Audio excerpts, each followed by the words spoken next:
सर्व उपासक आणि उपासिकांना सप्रेम जय भीम. आवाज नाही आला मला. भीमांची लेक असणाऱ्यांचा आवाज कसा असायला पाहिजे? जोरदार. सप्रेम जय भीम. जय भीम. Very good. ते सवय पडली, शिक्षक आहेत त्याच्यामुळे ठीक आहे.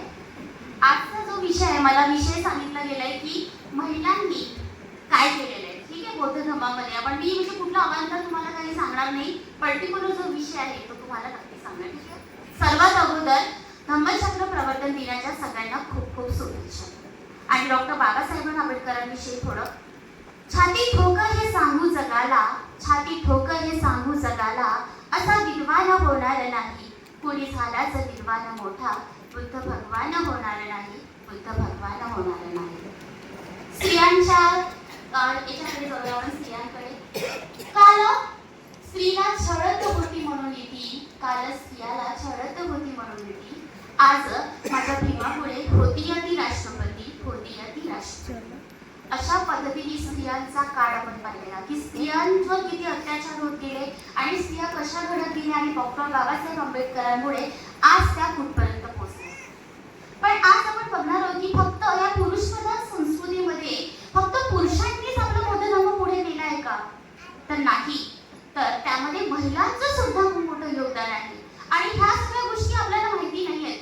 आपल्याला अनेक भिक्षूंची नावं माहिती आहेत, जसं आनंद झाले, महामोगलन, सारीपुत, अशा अनेक. पण कुठेतरी महिलांचं महत्त्व आहे जे आपल्यापर्यंत पोहोचलेलं नाही. ज्यांचं वाचन असेल त्यांनी वाचन केलं असेल, पण ज्यांना माहिती नाही आहे त्यांच्यासाठी एक नवीन काहीतरी यात विषय आहे आणि हा नक्कीच तुमच्यासोबत मी मांडण्याचा प्रयत्न करते आणि तुमच्यापर्यंत पोहोचवण्याचा प्रयत्न करते. बौद्धकालीन इतिहासाकडे आपण सगळ्यात पहिले जाऊया. तथागत भगवान बुद्धांना जन्म देणाऱ्या महामाया. जेव्हा भगवान बुद्धांचा काळ किंवा भगवान बुद्धांचा विषय येतो, बुद्ध धर्माचा विषय येतो, तेव्हा ज्या मातेने भगवान बुद्धांना जन्म दिला अशा या स्त्रीला आपल्याला टाळता येते. कारण ती इतकी शीलवान होती, ती इतकी विनम्र होती, विनयशील होती आणि म्हणूनच तिच्यामुळेच, अशा स्त्रीमुळेच आपल्याला एवढा महान व्यक्तिमत्व असणारे बुद्ध मिळाले. म्हणून तिचं योगदान सगळ्यात पहिले आपल्याला ठेवायचं आहे. तिला कोटी कोटी वंदन, कारण तिने जन्म दिला म्हणून आपल्याला बुद्ध मिळाले. त्याच्यानंतर येते महाप्रजापती. कोण आहे? महाप्रजापती गौतमी, जी तथागत भगवान बुद्धांची मावशी. महामायाच्या मृत्यूनंतर म्हणजे भगवान बुद्धांचा जन्म झाल्यानंतर 7 दिवसांनीच महामाया मृत्यू झाला आणि त्याच्यानंतर त्यांचं लालन पोषण जर कोणी केलं असेल तर ते केलं आहे महाप्रजापती गौतमींनी. बौद्ध धर्मामध्ये काहीतरी प्रसार करण्यासाठी किंवा पुढे त्याच्यामध्ये काहीतरी आमूलाग्र बदल घडवण्यासाठी महाप्रजापतीचं महत्त्व अतिशय आहे.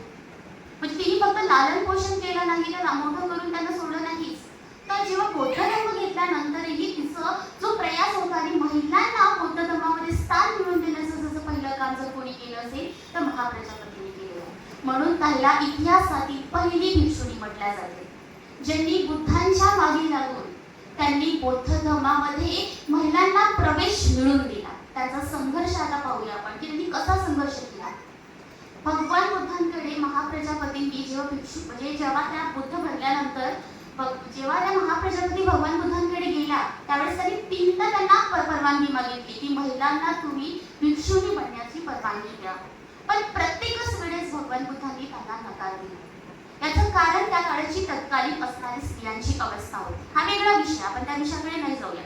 विषय हा आहे की त्यांनी 3दा परवानगी मागितल्यानंतरही त्यांना परवानगी मिळाली नाही. पण महाप्रजापती थांबल्या नाही. त्यांची जिद्द, त्यांची चिकाटी, त्यांचे परिश्रम एवढं होतं की त्यांनी हट्ट सोडला नाही आणि त्यांनी भगवान बुद्धांनी नाही म्हटल्यानंतरही त्यांनी स्वतःचं केश निवारण केलं. त्यांनी स्वतः दागिन्यांचा त्याग केला. त्यांनी भगवे वस्त्र परिधान केले आणि कपिल वस्तू ते वैशालीपर्यंत त्या निवस्त पायाने आपल्या दासींसोबत, आपल्या शाक्यमुनी दासी ज्या होत्या त्यांच्यासोबत त्यांना सुद्धा भिक्षुणी बनायचं होतं आणि सोबत यशोधरासोबत त्या सगळ्या त्यांनी पदयात्रा केली. त्यावेळेस त्यांच्या पायांना जी झालपडं निघाली असती, भर उन्हात केशविपणन केलं होतं, भगवे वस्त्र परिधान केले होते आणि त्या काळात कपिल वस्तू आणि वैशालीचा जो अंतर होता तो 150 किलोमीटर होता. विचार करा की ती पदयात्रा आणि तो संघर्ष किती मोठा असेल. आणि त्या काळामध्ये हे सगळं बघितल्यानंतर भगवान बुद्धांना कुठेतरी त्यांना वाटलं की त्यांची जिद्द बघून आणि भिक्षू आनंदाच्या आग्रहामुळे त्यांनी महिलांना सर्वप्रथम भिक्षुणी बनण्याचं दीक्षा दिली. म्हणून इतिहासातील पहिली जर कोणती स्त्री असेल तर ती आहे माता प्रजापती गौतमी. हे तुम्ही लक्षात ठेवा की त्यांच्यामुळे आज सगळ्या भिक्षुणी महिला बौद्ध धर्मात आल्यात आणि भिक्षुणी बनू शकल्या. हा त्यांचं खूप मोठं योगदान आहे. आणि भिक्षुणी बनल्यानंतरही त्या थांबल्या नाही. त्यांच्या अंतर्गत त्यांनी 300 पेक्षाही अधिक भिक्षुणींना मार्गदर्शन केलं, बौद्ध धर्माचा प्रसार केला. त्यांच्या अंतर्गत अनेक अशा स्त्रिया झाल्या ज्या अरहंत पदापर्यंत, निर्वाण पदापर्यंत पोहोचल्या. म्हणजे त्या थांबल्या नाही. त्यांचं कार्य जीवन मरेपर्यंत त्यांनी त्या बौद्ध धर्मासाठी आपलं जीवनाचा त्याग केला. तर अशा होत्या महाप्रजापती. त्याच्यामुळे तिचं महत्त्व आपल्याला टाळता येत नाही. त्यानंतर तिसऱ्या क्रमांकावर येतं यशोधरा, ज्या होत्या सिद्धार्थ गौतमाच्या पत्नी. मी बुद्धांच्या पत्नी म्हणत नाही, बुद्ध झाल्यानंतर त्यांचे नाते संपतात. सिद्धार्थ गौतमांच्या पत्नी त्या यशोधरा. यशोधरा जेव्हा तुम्हाला माहिती असेल की खूप लोक इतिहासामध्ये खूप साऱ्या पानांमध्ये वगैरे लिहिलं असते की भगवान बुद्ध यशोधराला न सांगता निघून गेले. पण ही चुकीची इन्फॉर्मेशन आपल्यापर्यंत पोहोचलेली आहे. मी शॉर्टकटमध्ये बस 2 शब्दात सांगणार की काय झालं होतं आणि ते कसे निघून गेले आणि यशोधराने कसं समर्थन केलं. असं म्हटलं जाते की ते सोडून गेले, न सांगता सोडून गेले, ते चुकीचं केलं, असं केलं, असे अनेक आपल्याकडे असतात वाद. असं काही नाहीये. त्या काळामध्ये रोहिणी नदी होती. रोहिणी नदीच्या वादामुळे शाक्य आणि कोलिया संघ होते. त्या दोघांच्या वादामुळे भगवान बुद्धांना हे सोडावं लागलं. भगवान बुद्धांना युद्ध नको होतं आणि बाकीचे म्हणत होते शाक्य संघवाले की युद्ध पाहिजे. आणि त्याच्यामुळे त्यांना अटी ठेवल्या आल्या. अटी ठेवण्यामुळे त्यांना ते पूर्ण रॅश त्याग करावा लागला. आणि पूर्णपणे त्यांनी यशोधरेची परवानगी घेतली, यशोधरेसोबत संवाद घातला आणि यशोधरेने त्यांना परमिशन दिली आणि ते निघाले. आणि त्यांनी म्हटलं की तुम्ही माझ्या समोर जाऊ नका. मी जेव्हा आराम करत असेल, विश्रांती घेत असेल, तेव्हा तुम्ही नका, कारण जाताना मी तुम्हाला बघू शकणार नाही. हा आहे खरा इतिहास. तर अशा पद्धतीने यशोधराचा त्यागही खूप महत्त्वाचा आहे. जेव्हा भगवान बुद्ध संन्यास म्हणजे दुःखाचा मार्ग शोधण्यासाठी निघून गेले, तेव्हा जेव्हा यशोधराला माहिती झालं की त्यांनी केशविपणन केले, तेव्हा यशोधरेने सुद्धा केशविपणन केलं. महलामध्ये असताना सुद्धा जेव्हा त्यांना माहिती झालं की त्यांनी भगवा वस्त्र परिधान केला, तर तिने सुद्धा भगवा वस्त्र परिधान केला. दागदागिन्यांचा त्याग केला, तर तिने सुद्धा केला. अशा पद्धतीने जसं जसं भगवान बुद्ध करत गेले तसं तसं तिने सुद्धा त्याग करत गेली. ती सुद्धा ध्यानस्थ बसत गेली. तिने सुद्धा मातीच्या भांड्यांमध्ये अन्नप्राशन करायला सुरुवात केली. तर अशा पद्धतीने तिने सुद्धा भगवान बुद्धांनी जसं जसं सुरुवात केली तसं तसं तिने सुद्धा महलामध्ये राहून त्याग करायला सुरुवात केली. आणि भगवान बुद्धांच्या जेव्हा भिक्षू म्हणून जेव्हा ते आले, बुद्ध म्हणून आले, बुद्ध म्हणून आल्यानंतर यशोधराला भेटले. यशोधराच्या मनाचं त्यांना समजून घातली. हा वेगळा भाग आहे. पण तिचं कार्य आपण बघूया की जेव्हा त्या भिक्षुणी बनल्या, महाप्रजापती सोबत जेव्हा त्या भिक्षुणी बनल्यानंतर त्यांचं कार्य प्रत्येक वेळेस महाप्रजापती सोबत होतं. दोघांचंही कार्य सोबत होतं. आणि भिक्षुणी बनल्यानंतर त्यांनी सुद्धा बौद्ध धर्माचा प्रसार केला. महाप्रजापती तर भगवान बुद्धांना शरण गेल्या होत्या, पण यशोधरा हा महाप्रजापती सारख्या बुद्धांना शरण गेला नाही. त्यांनी स्वतंत्र आयुष्य जगलं, स्वतंत्र विहार राहिल्या आणि त्या शेवटी निवासस्थापन गेला. संपूर्ण आपल्या इंद्रियांवरती त्यांनी नियंत्रण निर्माण केलं आणि बौद्ध धर्मामध्ये प्रसार केला आणि मार्गदर्शन केलं. तर ह्या होत्या आपल्या यशोधरा, राणी यशोधरा. त्याच्यानंतर आपण बघूया सुजाता. सुजाता नाव आपल्याला सगळ्यांना माहिती. खीर दिली आणि बुद्धांना मध्य मार्ग काढला. तर ही सुजाता अतिशय अहंकारी होती. तिला सगळ्या गोष्टीचा गर्व होता, पैशाचा, चालीचा, सुंदरीचा, सगळ्या गोष्टीचा घमंड होता. अहंकारी होती. तिने एक व्रत केलं, नवस म्हणतात. तिने केलं होतं त्या काळामध्ये की मला जर पुत्रप्राप्ती झाली तर मी एखाद्या ऋषी देवतेला खीरेचं दान करेन. आणि तिला पुत्रप्राप्ती झाली आणि म्हणून ती खीर घेऊन निघाली. तेव्हा तिला पिंपळ वृक्षाखाली भगवान बुद्ध बसलेले दिसले. तेव्हा तिला असं वाटलं की ही वृक्ष देवताच आहे. म्हणून तिने जाऊन त्यांना सोन्याच्या भांड्यामध्ये खीरेचं दान केलं. आणि त्यावेळेस 49 दिवस झाले होते भगवान बुद्धांना तपश्चर्या करून. त्यांचे हाड असे सुडसुडे झालेले होते. तुम्हाला माहिती आहे, त्यांचे फोटो तुम्ही बघितले असेल की कशा पद्धतीने भगवान बुद्ध झाले होते. आणि त्या काळामध्ये जेव्हा सुजाताने ती खीरेचं दान केलं आणि त्यांनी घेतलं, तेव्हा भगवान बुद्धांच्या लक्षात आलं की पूर्णपणे उपास करून आपण ज्ञानावर दुःखाचा मार्ग शोधू शकत नाही. आपल्याला मध्यम मार्ग निवडणं आवश्यक आहे. कारण ज्ञान मिळवण्यासाठी आपलं शरीर सुद्धा सुदृढ असणं आवश्यक आहे. त्याचा अति नको आणि कमीही नको, नाही तर आयुष्य संपेल. आणि म्हणूनच तिथून भगवान बुद्धांनी मध्यम मार्ग सुरू केला आणि तिच्या कीर्तनानंतरच भगवान बुद्धांना ज्ञानप्राप्ती झाली. तर अशा पद्धतीने सुजाता होती. पण जेव्हा भगवान बुद्धांना माहिती झालं की हिच्यामुळे आपल्याला खीर मिळाली, पण मध्यम मार्ग सुचवला तिने मिळाला, म्हणून भगवान बुद्ध एकदा तिच्या घरी गेले. त्यावेळेस त्यांना कळलं की ही खूप अहंकारी आहे, ही खूप शिष्ट आहे. आणि म्हणून मग भगवान बुद्धांनी तिला 7 प्रकारच्या पत्नींचे प्रकार सांगितले की कशा पद्धतीच्या पत्नी असतात, तू कशी आहेस हे तिला समजून सांगितलं. आणि भगवान बुद्धांच्या या प्रवचनातून ती इतकी प्रभावित झाली की तिने आपला सगळा संसाराचा त्याग केला आणि ती भिक्षुणी झाली. आणि तिने सुद्धा बौद्ध धर्मामध्ये जर एक भिक्षुणी म्हणून जे कार्य करायला पाहिजे तिने बौद्ध धर्माचा प्रचार प्रसार करायला सुरुवात केली. तर अशा पद्धतीने सुजाता, कारण त्याची हिस्ट्री माहिती घेतल्याशिवाय आपण प्रचार सांगू शकत नाही, म्हणजे इतिहास आपल्याला जाणून घेणं आवश्यक आहे. त्यानंतर येते आम्रपाली. अतिशय सुंदर नगरवधू म्हणून होती ती, वैशालीची नगरवधू. अतिशय सुंदर, तिचा जन्म माहिती नाही पण ती आम्रवृक्षाखाली मिळाली. जिच्या जैविक आई वडील कुणालाच माहिती नाहीये, पण ज्यांनी तिचं लालन पोषण केलं त्यांना ती आम्रवृक्षाखाली मिळाली, म्हणून तिचं नाव पडलं आम्रपाली. ती दिसायला अतिशय सुंदर होती आणि म्हणून संपूर्ण वैशालीमध्ये तिला तिच्याशी लग्न करण्यासाठी सगळे लोक तयार होते. मग राजे रजवाडे असो किंवा व्यापारी असो, त्याच्यामुळे असं अनेक वाद होत होते. त्याच्यामुळे सगळ्यांनी ठरवलं की आता आपण नगरवधू बनवूया आणि म्हणून तिला वैशालीची नगरवधी म्हणून घोषित केलं. पण आम्रपाली इतकी सुंदर होती, अशी अनेक पण ती भिक्षूंचं मन जिंकू शकली नाही. याचा इतिहास म्हणजे असा की वैशालीमध्ये जेव्हा भगवान बुद्ध भिक्षाटनासाठी गेले असता तिच्या दारावर एक भिक्षू गेला, एक तरुण भिक्षू गेला, अतिशय प्रभावी. असं म्हटलं जातं की त्यांचं नाव आनंद असेल, कुठल्या पुस्तकात उल्लेख आहे कुठल्या पुस्तकात नाहीये, त्याच्यामुळे मी नाव घेत नाही. भिक्षू त्यांच्या द्वारावर गेले आणि त्यांचं तेजस्वी रूप बघून ती त्यांच्या प्रेमात पडली आणि तिने म्हटलं की वर्षाचे 4 महिने तुम्ही माझ्या महलामध्ये घालवा. तेव्हा ते म्हणाले की मला बुद्धाची परमिशन घ्यावी लागेल, मी त्यांच्या परवानगी घेतो आणि मग ते हो म्हणते तर तुझ्या इथे मी 4 महिने वर्षवास केले. तेव्हा अनेक भिक्षूंनी भगवान बुद्धांची काळामध्ये जाऊन सांगितले की असं असं घडते, हे चांगलं नाही. पण जेव्हा ते आले ते म्हणाले मला माझ्या ह्या भिक्षूवरती माझ्या शिष्यावरती पूर्णपणे विश्वास आहे. त्यांनी परवानगी दिली. 4 महिने ते राहिले आणि ते निघून आले युद्धांकडे.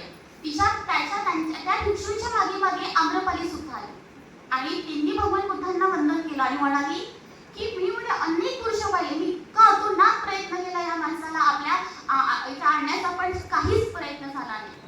शेवटी भगवान बुद्ध म्हणाले की म्हणजे मनावर इतकं नियंत्रण कसं म्हणजे मिळू शकतात बा, म्हणजे इतकं सुंदर बौद्ध धर्म तुम्ही कसा शिकवला, मला सुद्धा भिक्षुणी व्हायचंय, मला सुद्धा तुमच्या धर्मात यायचंय असं म्हणून ती म्हणाली आणि तिने परवानगी घेतली आणि भगवान बुद्धांनी सुद्धा तिला बौद्ध धर्माची दीक्षा दिली. मग ती भिक्षुणी बनली. आणि इतकंच नव्हे तर तिने संपूर्ण संपत्तीचा त्याग केला. जेवढी संपत्ती होती तिने बौद्ध धर्माला दान दिली. तिचं ते आम्रवन जे होतं ते तिने बौद्ध धर्माला दान दिलं. इतकं देऊन थांबले नाही तर ती भिक्षुणी म्हणून तिच्या अंतर्गत तिने 30 ते 40 ज्या भिक्षुणी होत्या त्यांना अनंत पदापर्यंत पोहोचवलं. म्हणजे अशा पद्धतीची आम्रपाली होती जिने संपूर्ण संपत्तीचा त्याग केला आणि स्वतःवरती नियंत्रण ठेवलं. तर ही होती आम्रपालीचा इतिहास. त्याच्यानंतर आपण जाऊया पटाचारा. पटाचारा नावाचं एक गाणं पण येते. पटाचाराचं तुम्हाला इतिहास थोडाफार माहिती असेल की अतिशय दुःखी श्रावस्ती नगरामध्ये असणारी एका धनाढ्य संपत्ती असणाऱ्या व्यापाऱ्याची मुलगी म्हणजे कोण? पटाचारा. आता ही जी पटाचारा होती ती दिसायला अतिशय सुंदर, म्हणून तिला देखरेखीमध्ये तिच्या आईवडिलांनी ठेवलं होतं. तरी ती तिच्या सेवकाच्या प्रेमात पडली आणि त्याच्यासोबत पळून तिने लग्न केलं. ती तिथे लग्न करून पळून गेल्यानंतर ती तिचं गृहस्थी जीवन एका जंगलात झोपडीमध्ये घालवायला लागली. तिला 2 मुलं झाली. पतीला साप चावला, त्याचा मृत्यू झाला. जेव्हा ती आपल्या श्रावस्तीकडे माहेरी जायला निघत असताना रस्त्यात पाणी होतं, नदी होती, ती ओलांडायची होती. दोन्ही पाण्याला ती नेऊ शकत नव्हती, म्हणून एकाला तिने नदीच्या किनाऱ्यात ठेवलं आणि दुसऱ्याला नेऊन ठेवलं. पण जो गरुड असतो ना, गरुड पक्षी, त्याने छोट्या बाळाला उचलून नेलं. तिला हाकलण्यामध्ये प्रयत्न करत असताना जो मोठा बाळ होता त्याला वाटलं आई बोलवते, तो पण पाण्यात आला आणि तो पण मृत्यू झाला. तर अशा पद्धतीने तिचं संपूर्ण कुटुंब ते एका क्षणात उद्ध्वस्त झालं. हे बघून ती पागल झाली, इतकी बेभान झाली की ती बेपस्त फिरायला लागली. तिचं काहीच नाही. जेव्हा ती श्रावस्तीकडे गेली तेव्हा तिला कळलं की तिचे आई वडीलही मृत्युमुखी पडले. हे बघून तिला अजून हे झालं आणि ती त्या शॉक असताना अशा वातावरणात ती अशी इकडे तिकडे फिरत होती. आणि असंच फिरत असताना एकदा वैशालीमध्ये जेव्हा ते श्रावस्तीमध्ये जेव्हा ते भगवान बुद्ध प्रवचन देत असताना तेव्हा ती त्यांच्याकडे आली. हे बघून तिला भगवान बुद्धांनी वस्त्र दिलं आणि भगवान बुद्धांनी म्हटलं, हे बेटा तुला काय झालंय, तू काय झालं, तू अगोदर शांत हो. तिच्या सगळ्या गोष्टी ऐकून घेतल्या, तिला समजून सांगितलं की दुःख काय असते. आणि तिच्या भगवान बुद्धांच्या या प्रवचनातून ती इतकी प्रभावित झाली की ती होशमध्ये आली. तिचा जो पागलपणा होता तो संपूर्ण संपला आणि ती सुद्धा भिक्षुणी झाली. आणि ती इतकंच नाही झाली, भिक्षुणी झाल्यानंतर तिचे प्रयत्न आणि तिची विनम्रता विनयशीलता इतकी होती की तिने भगवान बुद्धांनी घोषित केलं की विनयशील भिक्षुणी म्हणून तिला घोषित केलं. तिच्या संपूर्ण संघामध्ये तिला विनयशील भिक्षुणी म्हणून घोषित करण्यात आलं आणि तिने सुद्धा शेवटी अनंत पद प्राप्त केलं आणि प्रचार प्रसार केला. म्हणजे अशा पद्धतीने की वेळापत असणाऱ्या स्त्रीने सुद्धा भगवान बुद्धांचं प्रवचन इतकं मोठं होतं, त्याचं तेवढं होतं की ते बदल आमूलाग्र बदल त्याच्यामध्ये घडवून आणू शकत होते. अशी होती आपली कोण पटाचारा. त्याच्यानंतर येते किसा गौतमी. किसा गौतमीचा थोडाफार इतिहास आहे, तुम्हाला माहितीच आहे. ते बाळ घेऊन जाते भगवान बुद्धांकडे, ती रडते की माझ्या बाळाला जिवंत करा जिवंत करा. भगवान बुद्ध म्हणतात की सरसोचे दाणे घेऊन ज्याच्या घरी कोणी मृत्युमुखी पडला नसेल, ती जाते पण तिला कोणीच मिळत नाही. तिला म्हणजे तेव्हा कळतं की म्हणजे भगवान बुद्ध तिला समजावून सांगतात की बघ असं कुठलाच परिवार नाहीये की ज्याच्या घरी मृत्युमुखी पडले नसतील. प्रत्येकच त्याच्या घरी प्रत्येक जण कोणी ना कोणी मरण पावलेला आहे. म्हणजे दुःख हा प्रत्येकाला आहे. म्हणून ह्या सगळ्या गोष्टी तिला समजल्या आणि तिने सुद्धा भगवान बुद्धांच्या मार्गाने चालण्याचा प्रयत्न केला. तिने सुद्धा भिक्षू धर्माची दीक्षा घेतली आणि ती सुद्धा पुढे गेली. तिने सुद्धा धर्माचा प्रचार प्रसार केला. त्याच्यानंतर येतं संघमित्रा. संघमित्रा नाव सगळ्यांना माहिती असेल. मागे अशोक सम्राटांविषयी बोलत असताना आपण तिच्याविषयी बोललेलो थोडंफार.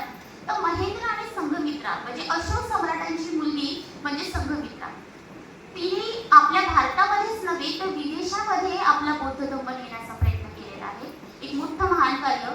ज्या काळात तरुण अवस्थेमध्ये संपूर्ण लोक जेव्हा तरुण अवस्थेची मुलगी असते तिला जेव्हा शाक शृंगार करण्याचा जो असतो छंद असतो, त्या काळामध्ये तिला साधी राहणीमान बौद्धांचं आचरण करण्याची खूप उपासिका होती ती. आणि अशा काळामध्ये जेव्हा ती भिक्षुणी बनली, अतिशय कमी वयात ती भिक्षुणी बनली आणि तिला अशोक सम्राटांनी श्रीलंकेला पाठवलं. बुद्धगयेची जी आपली जी आहे बुद्ध वृक्ष आहे पिंपळ वृक्ष, त्याची फांदी घेऊन ती तिथे गेली आणि श्रीलंकेला जे बुद्धगयेचं जे झाड आहे ते अजूनही तिथे आहे. म्हणजे आपल्या संघमित्रेची एक आठवण म्हणून आजही आपण ते अस्तित्वात आणले आणि बौद्ध धर्म तिथपर्यंत गेला. इथेच इतकंच नव्हे तर पुरुष प्रधान संस्कृतीमध्ये किंवा पुरुषांपर्यंत बौद्ध धर्म पोहोचलेला होता, पण श्रीलंकेच्या महिलांमध्ये बौद्ध धर्म पोहोचलेला नव्हता. आणि तिथे पहिल्यांदा जर संघमित्रेने पहिल्याच्या भिक्षुणीची स्थापना केली, संघाची स्थापना केलेली भिक्षूंना प्रथम प्रवेश मिळाला. आणि अशा पद्धतीने महिलांमध्ये सुद्धा बौद्ध धर्माचा प्रचार प्रसार केला आणि आपल्या बौद्ध भिक्षुणींमध्ये महिलांचे जे महत्त्व होतं ते सर्वसाधारण आहे. तर ते सगळं मिळून दिलं आपल्याला. अशा पद्धतीने अनेक स्त्रिया आपण पाहिल्यात. एखादी सुटली असेल तर तुम्ही वाचून घ्याल, पण इथपर्यंत याच्या नंतर आपण पुढे गेलो पाहिजे. आपल्यामधून पण काही स्त्रिया आल्या पाहिजे. इतकंच मला वाटतं वेळेचं महत्त्वाचं आहे. Thank you so much.